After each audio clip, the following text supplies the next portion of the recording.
our story is called Reading Comprehension for Beginners. Welcome to Cambridge Veritas English Fluency Podcast channel. Today we are going to travel from the South Pole to the North Pole. We'll learn about the coldest places on Earth, Antarctica and the Arctic. From pole to pole. At the very bottom of Earth is Antarctica, which surrounds the South Pole. It is the coldest continent. Huge sheets of ice and snow, almost 1 mile thick, cover most of the land. Antarctica is very desolate, which means empty and lonely. No trees or crops can grow there. The only animals live near the coast,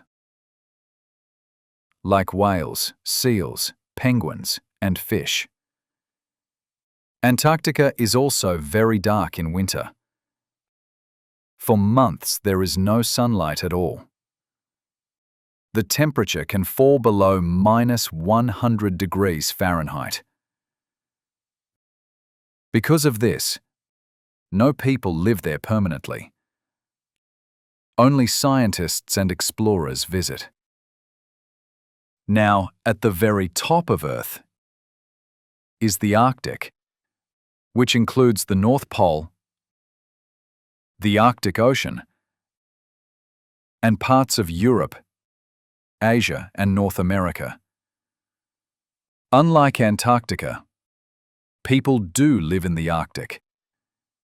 In the summer, about 90% of Arctic land is free of snow and ice.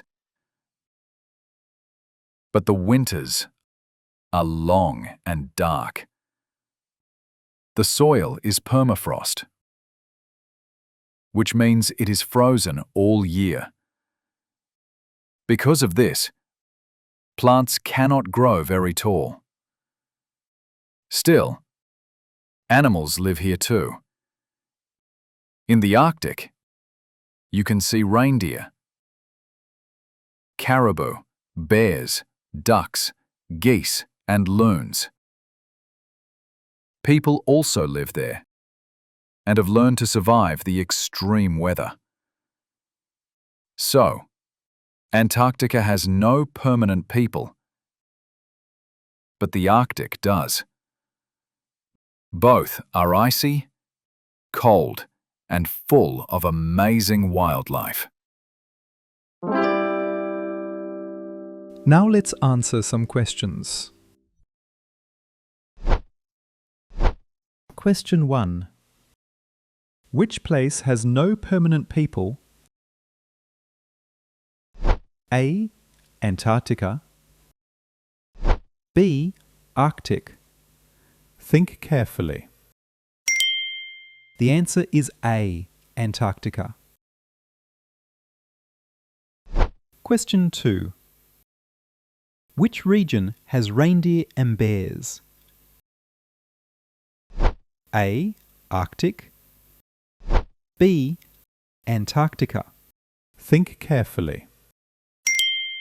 The answer is A. Arctic. Question 3. What is a fact about Antarctica? A. It is the most desolate place on Earth. B. It is the coldest continent. Think carefully.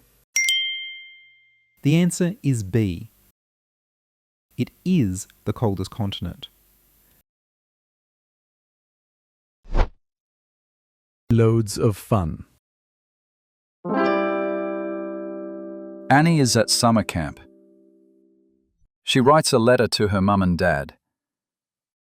She tells them she is having a great time.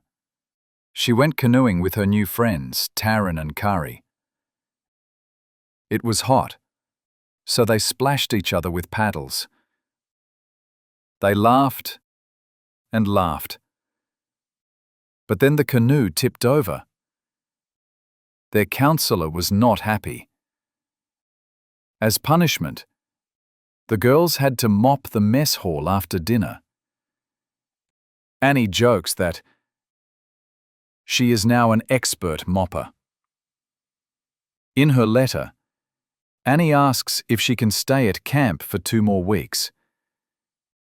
She tells her parents they will have peace and quiet at home. She says camp has been an incredible learning experience and will even help her at school. Annie explains that her camp director already said yes. Her parents only need to call and confirm. She also writes about planning funny pranks with her friends. She signs the letter with "Love, Annie." Now let's answer some questions. Question 1. What is Annie's main purpose in writing the letter? A. To ask her parents to let her stay longer at camp. B. To tell her parents how to cook dinner. The answer is A. Question 2. What funny thing happened to Annie while canoeing? A. The canoe tipped over. B. She caught a fish. Think carefully. The answer is A. The canoe tipped over. Question 3. What is the author's purpose of this story? A. To inform with facts. B. To entertain with a funny letter. The answer is B. To entertain with a funny letter. Great job today, my friends.